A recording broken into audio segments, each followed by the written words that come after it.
Avengers! Assemble. Hello, everyone, and welcome back to Excelsior, the world's #1 Marvel's Avengers podcast. I'm your director, Christian Buckley. As always, joining me is the Apex legend, Jack Martin. Excelsior, Christian. How you doing? How was your Independence Day holiday celebrations? It was pretty good. I did not really enthusiastically celebrate. I saw some hometown friends on the 3rd. I watched Stranger Things last weekend, and I ate a hot dog. So that was me. How about you? Those are about the most American things you could do, so that sounds pretty good. I went to a baseball game on July 4th. They had fireworks there, so that was cool. Mostly just kind of hung around. I also watched Stranger Things. Let me tell you, I think that's the best television show right now. I think so too, man. What a great show that is. I easily, far and away, think it's the best season of TV in our circles that we've gotten this year. Like, easily. Yes. Oh, absolutely. But it's great. I think that and Better Call Saul are doing some really good stuff. But yeah, I really loved season 4, and this is the part 2 of season 4, and man, it's just so good. And I love that show. I feel like the creators really understand what they're doing with that and are taking the time and everything they really need to do to make it a really fantastic show. So that was, I think, probably the highlight of the weekend. You know, I have this. It's a very light news week, folks. We'll get to the game in a minute, and we'll talk about Ms. Marvel later in the show. But while we're on the topic of Stranger Things just being better than everything, I know specifically with Star Wars, there's been that rumor for a while that they're chasing Stranger Things, and I feel like that's something we hear a lot out of production companies. It's like, oh, we want this to be like our Stranger Things, you know? I think that the Duffer Brothers might be my second choice to do the X-Men for the MCU. Interesting. Now, expound. Because I think with the X-Men, obviously you have Professor X, you have the geezers of the group, but it's a school for gifted youngsters. That's the thing, right? Mm-hmm. Whether it be a show, which I do think they should start the X-Men as a show, whether it's a show or a movie series, start with a young cast, Harry Potter, Stranger Things style, allow them to grow into their roles, and then by the time they're like, I don't know, adults, they're going to be fighting Galactus on the big screen, you know? And if the Duffer Brothers want to do that, I think we wouldn't be in a bad spot. I'm all on board with that. My one thing is, for if they do the X-Men show, which I think would be a great idea, just give them the budget of Stranger Things, please. Oh, yeah. Season 4 Stranger Things in particular, because that show... I don't know why you just like maybe wouldn't expect it, because it's like an 80s show, and like, yes, there's like a lot of CG stuff in there, but for the most part it's just kids in a town. Looks incredible. Just looks absolutely astounding. And we've seen, I think, with a lot of the MCU and even Star Wars Disney Plus shows, like Kenobi, I didn't think looked all that great. And Book of Boba Fett and things like that, I feel like deserve, especially Obi-Wan Kenobi, deserve the budget, like just an insane amount of budget that project really needs. And I think Netflix is not afraid to just throw so much money at Stranger Things, so I would hope they would do the same for X-Men should Disney Plus and Marvel decide to do an X-Men show. Yeah, I imagine they won't be able to do this because they are tied up with both season 5, and I think they just launched like a production company called like Upside Down Productions. So like they're probably set. But I did say second choice, Jack, because I think my number 1 choice remains to this day one Barry Jenkins. Are you familiar? No, give me some examples here. Barry Jenkins directed Moonlight, the incredible film that, again, deals with a very wide range of actors in terms of age ranges, because you have the childhood story, you have the teenage story, and then you have the adult story, which, like, Moonlight is one of the best movies I've seen in the last 10 years. I love that movie. I think Barry Jenkins would kill it tackling X-Men. So he's my number one choice still to this day. Those are good choices. I don't think I've really thought about it all that much to have any on hand, but I think we'll hear about it soon. I think we talked about that last week, but yeah, I feel like we'll get a soft confirmation of X-Men at whatever. I think they're doing San Diego Comic-Con at the end of the month, so just give me a logo and a director or a creative team or literally anything, sure. Right? Or maybe announce who Professor X is. That could be fun, but that's so far away, Jack. Do you know what's happening in the immediate future for Marvel? Yes, skins. That's pretty much it. Skins based off a movie that's about to drop that we have not seen yet. This episode's going to be released after the movie's out, but timeline-wise, past Christian and Jack, current Christian and Jack, if you're listening to this, have not seen Love and Thunder yet. But it's cracking to Fury's report. The only notable piece of news this week for Marvel's Avengers. It's all about Thor. We got a couple Thor hits to drop. What are they? So we got, of course, Love and Thunder coming out. Is it tonight, technically? July 7th, as we're recording?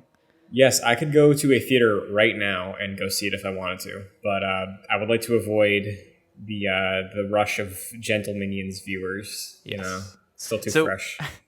That's something. So I've been taking a bit of a social media break. I've only heard tale of the Minions Suit Bros situation where people are going to see the Minions with suits on. I think that's delightful. That's my opinion on that situation. So I'll pardon you with this because, again, you said you're on a social media cleanse, but they are creating the most ruckiest of ruckuses at these theaters, Jack. I saw somebody. Hysteria? Yeah, somebody threw a banana at the screen, which stained the screen, and you have to just fully replace the screen at that point. Yeah. An entire theater of Gentle Minions got kicked out. Remember your Nightmare No Way Home theater experience? Was that yes. You? Oh, yes. That, but for the Minion movie. Okay. I rescind my comment. I hoped it was people respectfully, in three-piece suits and monocles going to see a Minions movie, because that in and of itself is hilarious, and respectfully watching the film and peacefully leaving. But apparently that's not the case, so that's unfortunate. Yeah. But I blame Avengers Endgame for all of this, by the way. You're probably right. I feel like Infinity War, the very end of that movie, was the catalyst of audience reactions. Yeah. And that really set us up. I don't think people were really going crazy at that point, but people were definitely audible gasps in the audience, more so than I've heard in most movies. Yeah. To that point. And then Endgame, you, myself, and Pat saw that for Excelsior back in the day. And that was the first time I was in a movie theater where people were saying strings of words, and people were just fine with it. Yeah. And now here we are. Yes. Well, having nothing to do with any of what we just talked about, Thor: Love and Thunder is out this weekend, and because of that, we have the Thor: Love and Thunder skin associated with that movie. This is Thor with his sort of blue and gold chest piece with some blue and gold gauntlets. He's got some electric shockiness on his little bulbs up and down him. It's a good looking suit. Yeah, I like this one as well. I like the blue implemented in there. It's not my favorite Thor suit from the MCU, but it's a good looking skin for this game, Yeah, and that's out tomorrow. Speaking of skins, huge deviation. You pointed this out to me recently. Captain America was in the Fortnite shop for July 4th. Is that correct? Yes, it was. I think it might still be in the shop actually right now. I don't play any Fortnite, but when you texted me that, I was very tempted to just pop into that shop and drop the $20 it costs to have him and just never use it. Yeah, so that's a big temptation with Fortnite, dude. Their digital action figures, it's a problem. Yeah, and I remember I think we did a segment for Excelsior back in the day about Fortnite, and I came in with my Switch and I didn't have any skins, and you were power like, oh, you're rocking like the regular skin. I was like, yeah, man, haven't dipped into the skins at all on Fortnite. Yeah, I mean, we're it's a light show once again, folks. Indiana Jones just got added to the Battle Pass, and 1,000 V-Bucks is $11, I think, if you buy it through Fortnite Crew, which you will just have for a month, but you get to keep everything. Get the whole Battle Pass, which Darth Vader is in, Jack. You get Indiana Jones, who has his own quest line. You get like I said, 1,000 V-Bucks, which is half the Captain America skin. Ooh. And if you play through that Battle Pass, you're going to unlock probably close to another 1,000 V-Bucks. So if you grind it out, you could have a Captain America, Indiana Jones, and Darth Vader by the end of the season. That's quite the connection. Yeah. Pretty sweet. Yeah. So, yeah, if you care, fun things going on in the world of Marvel skins right now. Speaking of spending money, though, on the PlayStation Store, I saw whatever sale they're running right now. You spend $1, you get a Thor skin, I believe a Thor nameplate as well, and 500 credits. Mm-hmm. These are the blue boys? Yes, the blue microtransaction currency, which, again, that's covering a little less than half of one of these MCU skins in this game. So yeah, that's pretty cool. For $1, you basically get $4. That's my math right there. Yeah, it's a $5 value, if you will. Yep, that's how math works. But if you're looking to not spend any money than you already are, if you have Amazon Prime, there's a Prime Gaming Twitch drop, which I meant to claim, but I forgot what my Square Enix login was. And I was not able to pick it up yet. But there's a Thor skin as well. I think it's called like Asgardian Thor. So I don't know if that's an original skin, marketplace skin, or what, but easy way to get a new Thor skin in your game for your fits. But I don't know who's looking to kit out their Thor right now when Jane Foster Mighty Thor just dropped in this game, right? Yeah, I guess it is the season of Thor. Yeah. As it is. But yeah, you're right. It kind of, the focus of this game right now within the past couple of weeks has been Jane, so yeah, it's a little strange to be focused on Thor, but I get it. Yeah. I do know that the devs over at Crystal would love if the focus stayed on Thor right now. Jack, do you know why? Yeah, because everything good in this game is leaked. Yeah, unfortunately. So let's get into a quick update. So Brian Wagner, bless his soul, was on a stream through the official Xbox Twitch account, I think. It was like being co-streamed by a streamer. Yep. Playing Jane Foster, playing Avengers for the launch, big celebration. And the streamer, who I'm blanking on the name of, this individual, basically said like, oh yeah, and She-Hulk is next, right? And then it just kind of devolved from there into Brian clearly being uncomfortable, wishing that was not said, the streamer backpedaling, and then it turned into several articles and several discussion points about this here game and She-Hulk coming in the future. You sent me this clip. Hard to watch, painful to watch. I could feel the pain in those moments. Yeah, it's huge secondhand embarrassment, like I said. And we mentioned this off air, but this is just kind of the open secret at the moment. Like, the voice actor herself all but confirmed that she's voicing the character.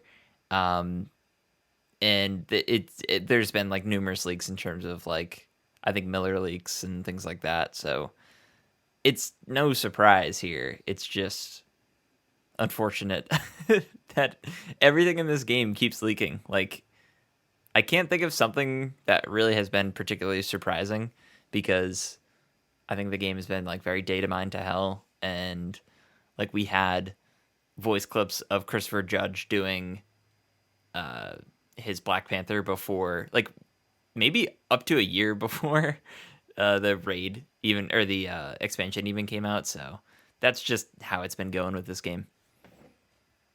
Yeah, like you said, this has kind of been an expectation for over a year now.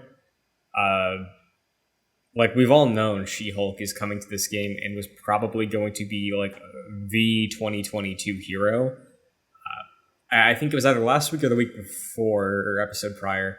We talked about, I think Brian Wagner also tweeting about like tweeting fans and saying about roadmaps, plans for heroes.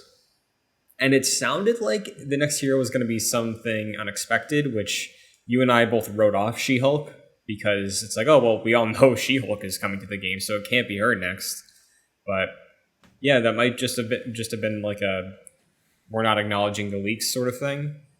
And the leaks have happened so long ago that maybe people forgot, because I remember War Machine also leaked at one point, and we all thought that was going to be very soon. So realistically could have not been She-Hulk, but yeah, definitely painful, I'm sure, for Crystal to have that dredged up, presumably weeks or a month or two before the reveal of She-Hulk. So yeah, it sucks. Yeah, definitely is unfortunate. I would imagine if She-Hulk is next, She-Hulk would probably be soon, given that the show is coming out next month, which is wild. That is kind of sneaking up on us. Yeah. I would be surprised if it releases in time for the show, just because it does sound like She-Hulk is a bit more of a unique character than Jane was, even though She-Hulk is in name sharing a lot with Bruce Banner Hulk. But based off of like the traditional design for She-Hulk and her capabilities, you would imagine that they'd want to flex with her being a sort of different build of a character, maybe a bit more agile, not as much focused on the tank wrecking things, but maybe just like a very strong damage build compared to Hulk. So yeah, we'll see. But meanwhile, Jack, got some exciting things going on in the greater world of Marvel. Namely, things that are going to be happening within the Disney Plus series Echo, which is coming next year, I think? Let's say yes. They're talking about it so much that I feel like it has to be within the next 12 months, right? I feel like Echo is a 2023 project. Yeah. So, via The Hollywood Reporter, they have corroborated rumors that both Vincent D'Onofrio's Wilson Fisk and Charlie Cox's Matt Murdock will appear in Echo. And there are rumors, Jack, that Matt Murdock will be in the series having a subplot looking for somebody, looking for an old ally, and it is speculated that ally will be Christian Ritter's Jessica Jones. So, pretty exciting stuff. Very exciting. Happy for the confirmation alone of Wilson Fisk and Matt Murdock showing up. Wilson Fisk, I think, was like 100% lock, and I think Matt Murdock was a bit of a, not rumor, but sort of speculation, and now that's officially confirmed. So that's great. I would imagine they're the same characters they've always been, and if Jessica Jones is potentially coming in, then it would seem that those shows are canon, or at least it's all the same actors at the very least. Yeah, and I didn't write this down, but there was also a story a couple days ago that on Disney Plus, Jessica Jones got renamed to AKA Jessica Jones, which I believe is the comic book series name. So, don't know what that is, but there's movement on the Jessica Jones front. That's really interesting. I didn't even see that. Yeah, so I mean, Jessica Jones is one that I've always been very curious to watch, mainly because I really like Kristen Ritter in Breaking Bad and in The Defenders. And I also know David Tennant was the villain, and he's great. So, yeah, I guess before Echo next year, I'll have to get caught up on Jessica Jones. Me too. I never finished the first season, but I liked what I saw. I think it came at a bad time for me. And I just never got around to finishing it, but really enjoyed it. David Tennant is excellent in that show. Kristen Ritter, of course, is very fantastic. So I want to go back to it. And I know people really enjoy, especially the third season of that show. So I would definitely be down to get through that. Yeah, we did Daredevil this year. Maybe we do Jessica Jones in the near future. Sure. So, next time there's a Marvel break, we'll figure out and pray to God that one of those happens again for content reasons. But yeah, exciting stuff. I think you're right. I will echo your sentiment about wow, carrying over the characters. Amazing. I'm sorry. Amazing. The only other thing going on in Marvel right now, though, of course, is Thor: Love and Thunder.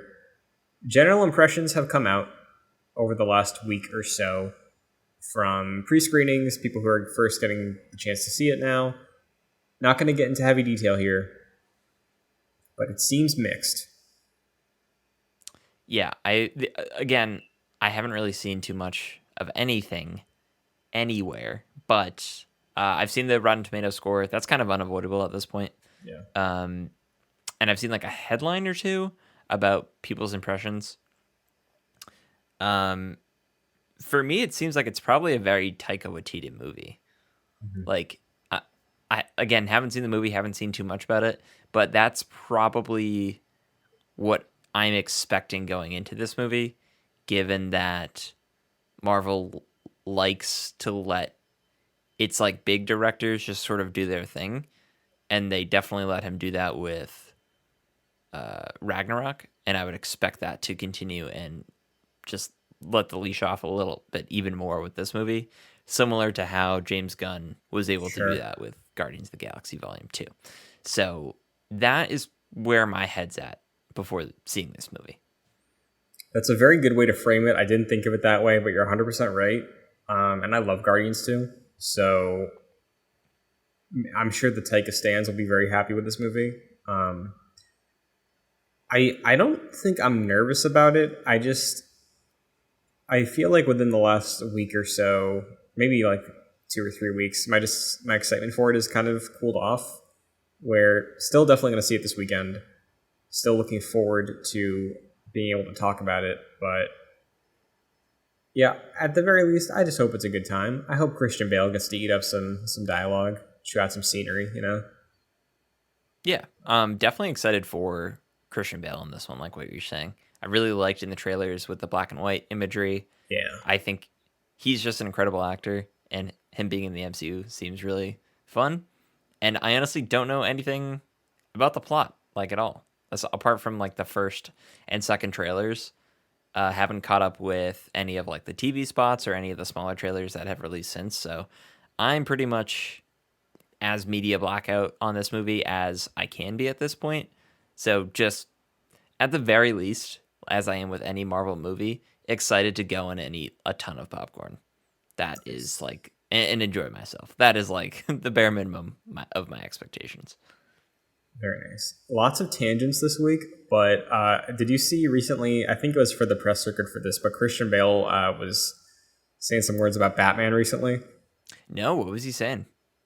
I think he said that he hasn't seen The Batman yet, but he was excited about it because he likes Pattinson. But the other thing, somebody was like, oh, would you ever come back for Batman? And he was like, if Nolan came to me and had a script, I would do it no questions. And I was like, man, am I going to start getting nostalgic and excited to get Christian Bale on another Batman project with Christopher Nolan? Because I think I'm getting excited. Yeah, man, that would be... I mean, there's just a really easy way to do it if they wanted to just do the Dark Knight Returns route. And I know they kind of did that with Rises in a way. Kinda, yeah. Yeah, but like, you know, they could fully go into it and... Yeah, dude, bring back JGL. I was fully expecting that to continue with like under a different director or whatever, but it never did. Yeah, I remember Man of Steel times. There was rumors that he'd show up as Batman, and it would be like, oh, this is the same universe. Because I remember what an era 2013 was, dude. Yep. What time? A year of the Dark Lord. Dark World. Sorry. Thor: The Dark World, 2013. Oh, man. Yeah, that was. We're clearly very far past that at this point. Apparently not, Jack. Some people are saying Love and Thunder is the worst Thor movie. No, I can't believe that, dude. I cannot believe that. I've seen at least 2 people say that. I'm interested to see why they said that. Yeah, me too. Because there is a select group of people that will say something is the worst thing because of certain things in movies. Sure. Fair enough. Yep, good point. And I don't listen to them. So interested to see. I'm just really interested to see this movie, at the very least. I want to know what's going on. I love going into movies not knowing a thing about them. Did that with Doctor Strange. Loved it. Interested to see what this movie's even all about. Well, I'm interested to hear what you think about the penultimate episode of Ms. Marvel, because we've already reached it. It is time to talk about the second to last episode of the newest Disney Plus Marvel series. Got one more episode in the chamber for next week.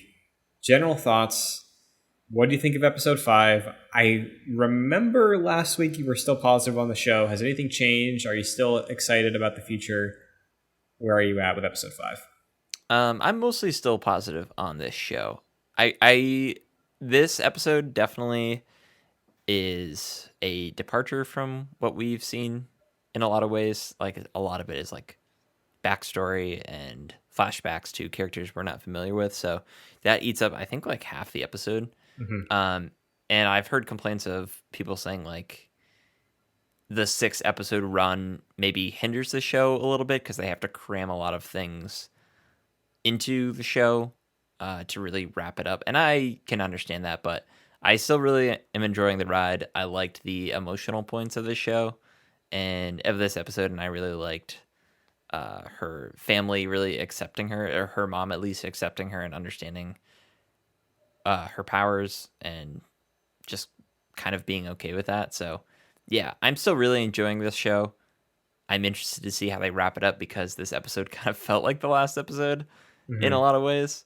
Like, there were points where like it seemed like the villains are mostly dead and she was getting parts of her costume and stuff like that. So that was a little interesting, and I'm gonna be. I just want to know what they're gonna do to wrap up the show. But yeah, overall, really enjoying it. What about you? I think this episode could have easily fallen into the pit and trappings of every other Disney Plus Marvel show, and I think it managed to stave that off. Like, I can't speak to what we're gonna do next week, but I think specifically episode 5, to me at least, avoided that third act syndrome that a lot of these shows have in their final couple episodes, where, yeah, there was a confrontation with the villain group who they're not the highlight of the show, right?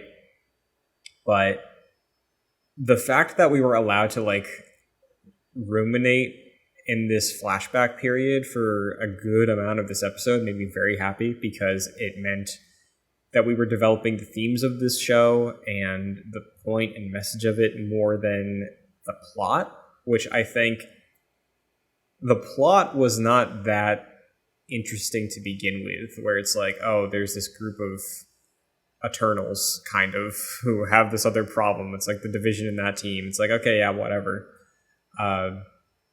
So the fact that it focused on the flashbacks, how that tied into Kamala's journey, and just thematically, I think the show is killing it. And I'm very happy that, similar to what you're saying, this kind of feeling like a finale, they allowed that to be the big purpose this week and feel like there was some resolution to the character moments, the family ties, and all that stuff that makes Ms. Marvel unique. Again, I can't speak to what's going to happen in episode 6, but I really did like this, and I think it helped the show really stand out amongst all the other series we've gotten so far. Because at this point, in I think every show we've talked about since WandaVision, it's been like, all right, yep, the show's ending. So right. And Yeah, there was honestly a lot to like about this for me. Most importantly was the sets and it feeling like they were actually in places they were. Mm-hmm.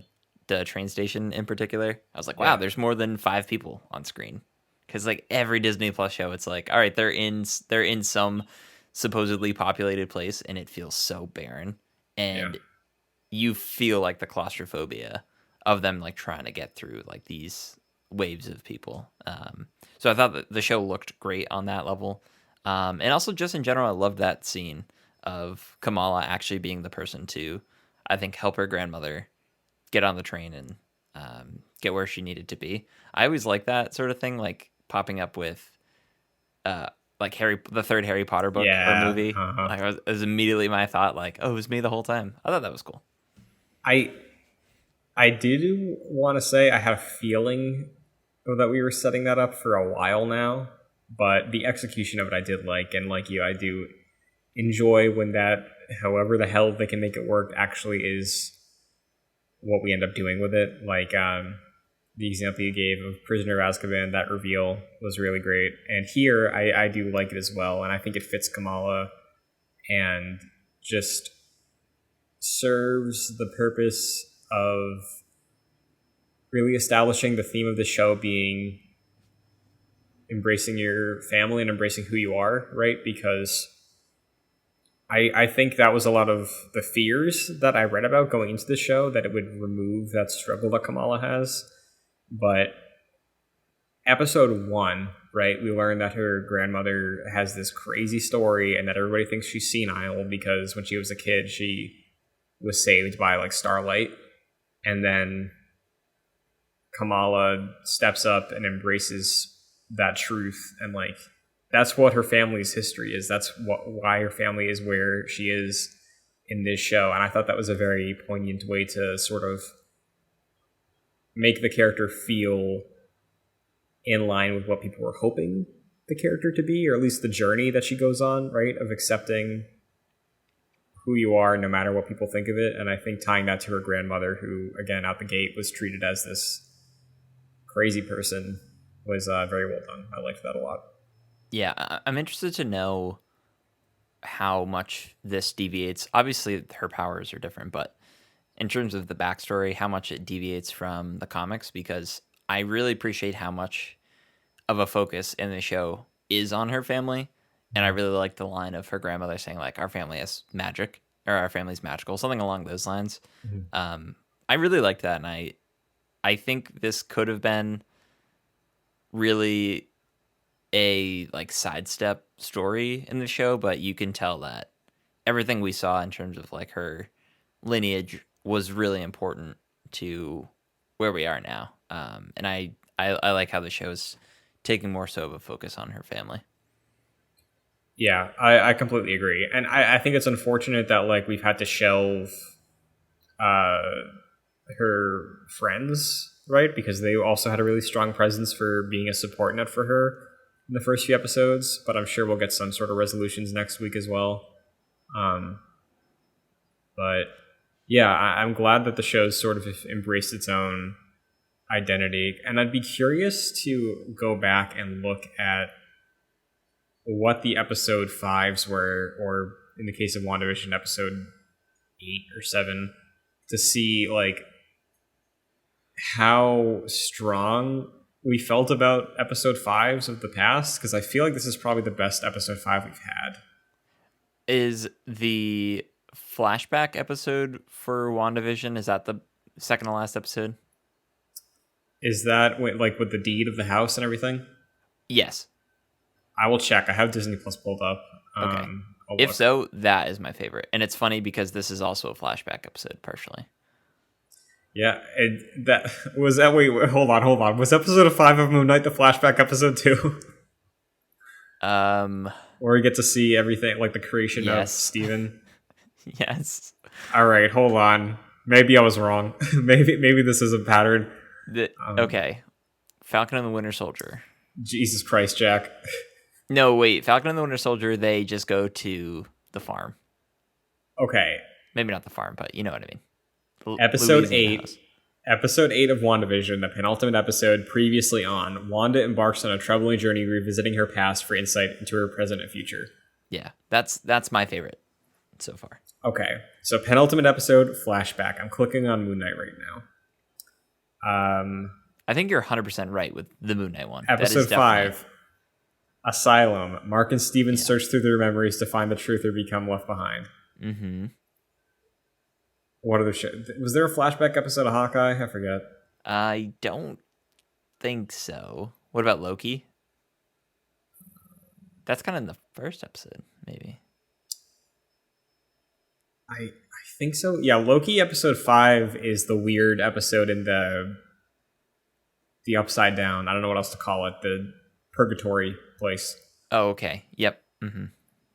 I don't remember. Episode 5 of Hawkeye is called Ronin. It says Kate makes a shocking discovery. I cannot, for the life of me, tell you what that episode was, but no. Yeah, maybe there's a trend. Yeah, it must be some narrative structure where, like, in that, like, part 5 of whatever story you're telling, your character has to, like, go back to their past and, like, learn lessons from their past. Well, that being said, I'll stand by. I do think the execution of it in this episode was very strong. Right. And I think probably supports the themes of the show stronger than those other shows did, maybe. But yeah, I still feel really good about Ms. Marvel. I really like it a lot. And I see a world where next week I'm saying it's the best Disney Plus Marvel show. I don't think I'm quite there, but I am still high on it. My one gripe with this episode, I had a grown moment, was when the main villain gave up her like powers, I guess it seemed, and said Kamran, and Kamran got the glow in his fist that was like the same power but differently colored than Kamala's. And I was like, no, they're doing it again. They're doing the hero and villain have the same powers, but they're ideologically different or something along those lines. So not looking forward to that fight. I don't really get why they would fight at this point in time, because it seems like their connection was still pretty strong. You know, I don't know if they will fight. I hope they don't, but that seems like that's where we're heading. Yeah, I was gonna say maybe they just subvert expectations. Maybe it's Kamran's like, I'm gonna reject my family legacy, because Kamala's going on this arc of like embracing it. But if Kamran's like, I don't agree with what my family did, I think that would also be a very powerful moment and a good reflection narratively of the journey Kamala went on, because we didn't really get to explore much with Kamran and his feelings on it. Like, you can tell there's a struggle with him, but yeah, fingers crossed that that's the thing they go on, you know, and then he just ends up going to school and hanging out with Kamala and Bruno and everybody, you know. Maybe that's where we end up on the final episode. That'd be great. Yeah, and like what you alluded to earlier, I do feel like it is unfortunate that as much as I like the previous couple of episodes, we have definitely left like a lot on the table in Jersey City that feels unresolved, and I don't know how successful the show will be with resolving that in one episode. It feels like we need like another couple to really finish off everything. So I'm not sure how great the finale is going to be with wrapping up all that stuff. If there's no 25-minute sky battle, I think they can wrap all that stuff up. So again, fingers crossed that those big colorful space hands are just going to do a handshake instead of a punch. You know, maybe that's what we're going to do. Sure, and you have to imagine this show does not have the budget to really have a good final battle. So I'd rather not see that. Since we're talking about predictions, will Carol Danvers show up next week before the recommended Disney Plus Watch This Next thing pops up? Yes, I feel like that is the cameo for this show. I don't know how that would make sense, unless I'm really curious, like how she adopts the name Ms. Marvel, because I would imagine that happens next week. So maybe Carol Danvers gets a hint of that. And she's like, "Oh, I see you've taken inspiration from me." I don't really know, though. She seems like she'd be very busy in the galaxy. So not really sure how they're going to tie that in. I think I cracked the code. Tell me. So the bracelet is whatever the same tech, ancient tech that Shang-Chi's rings are. Okay. They're linked in some capacity. Maybe it's the material. Maybe it's when they were created. I don't know. But in Shang-Chi, we saw Carol Danvers discussing with Wong, Banner, Shang, and Katie the importance behind them, right? So, for some reason, Carol will be around and be like, oh, the rings are calling out to this other thing. It's this artifact. Let me track it down. And she sees Kamala walk into school in a Captain Marvel shirt, and she'll be like, "Hey, Ms. Marvel, come here. We gotta take a trip somewhere. I gotta talk to you about something." That's good. I can see it. That's the prediction. I like that. That's a very strong prediction. Thank you. I feel like she's cocky enough. She's probably got that attitude towards kids, right? That's gonna happen. Yeah. Hey, Peter Parker. Yeah, totally. Yeah. Hey, who do you think you are, Ms. Marvel? Come here. Sure. Those are my colors. I get that. Yeah. I like that a lot. I would love to see that.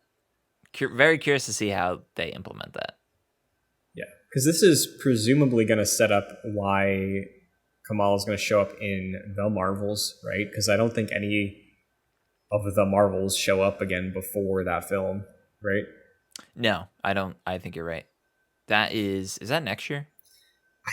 I think so. It was supposed to be this year, I think, like this November, but it got pushed.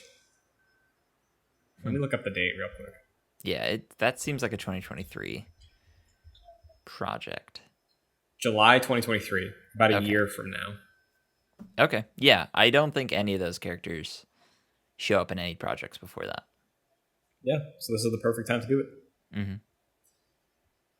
Well, that is this week's Excelsior. Bit of a brief one, but we will see how Ms. Marvel wraps up next week. Until then, Jack, where can the agents of Excelsior find you? Sure, you can follow me on social media at FascinatedJack. What about you, Christian? Yeah, you can find me on Twitter and TikTok at Chun2D2. YouTube.com/JoyClicks is where you can go to find the video version of Excelsior. If you want to get the audio version on podcast services, just look up Excelsior, JoyClicks, Avengers Game Podcast, any of those things, you will find us. Rating and reviewing is a quick and easy way to help the show. It takes a brief second to tap 5 stars or leave a couple words on why you enjoy the show.